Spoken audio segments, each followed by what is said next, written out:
নমস্কার বন্ধুরা, সন্তু মানসী রান্নাঘরে সবাইকে স্বাগত। তোমরা তো বন্ধুরা সবাই তো চিংড়ি মাছ আমরা খাই। আর আমি এটাকে চিংড়ি মাছের খসা দিয়ে একটা আমি রেসিপি বানিয়ে তোমাদেরকে দেখাবো।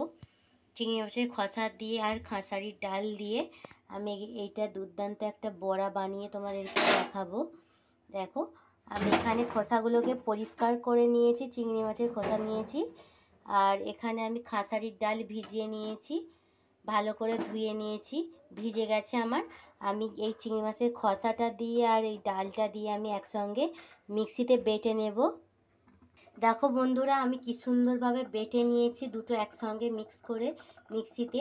আমি এখানে দিয়ে দিচ্ছি হলুদ গুঁড়ো সামান্য, এখানে কাঁচা লঙ্কা কুচি নিয়েছি, আর এখানে পেঁয়াজ কুচি নিয়েছি, আর স্বাদ মতো নুন দিয়ে আমি এটাকে ভালো করে মেখে নেব।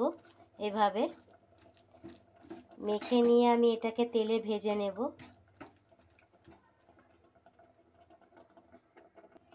এখানে আমি কড়াতে তেল দিয়ে দিয়েছি, আমার তেলটা গরম হয়ে গেছে।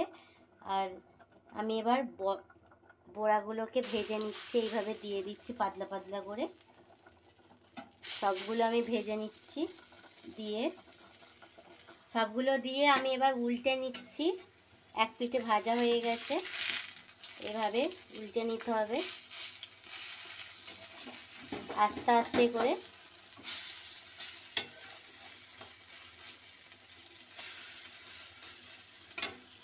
দেখো, আমি সব বড়া ভাজাগুলোকে আমি লাল লাল করে ভেজে নিয়েছি। আমার চিংড়ি মাছের খসার বড়া আমার রেডি হয়ে গেছে বন্ধুরা। আমি এবার নামিয়ে নিয়ে দেখাচ্ছি। আমি তেল দিয়ে লাল লাল করে উল্টে পাল্টে ভেজে নিয়েছি।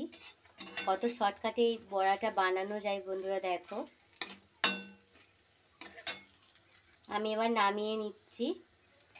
দেখো বন্ধুরা, কত কম উপকরণ দিয়েই আমি চিংড়ি মাছের খোসা দিয়ে খাসারির ডাল দিয়ে বড়া বানিয়ে তোমাদেরকে শর্টকাটে দেখিয়ে দিলাম। অবশ্যই শেয়ার কমেন্ট করতে বন্ধুরা ভুলবেন না। আর আর সাবস্ক্রাইব তো করে দেবে, সাবস্ক্রাইব করে আমার পাশে থাকবে সবাই বন্ধুরা, আমার সাথে থাকো। এই রেসিপিটা অবশ্যই বাড়িতে বানিয়ে খাবেন, আর কেমন হয়েছে খেয়ে আমাকে কমেন্ট করবেন, আর বা শেয়ার করবেন যদি পছন্দ, যাতে যাতে এগিয়ে যাওয়ার জন্য আমার পাশে থাকো বন্ধুরা। অবশ্যই সাবস্ক্রাইব করে দিও। আমি এখানে এই ভিডিওটা শেষ করছি।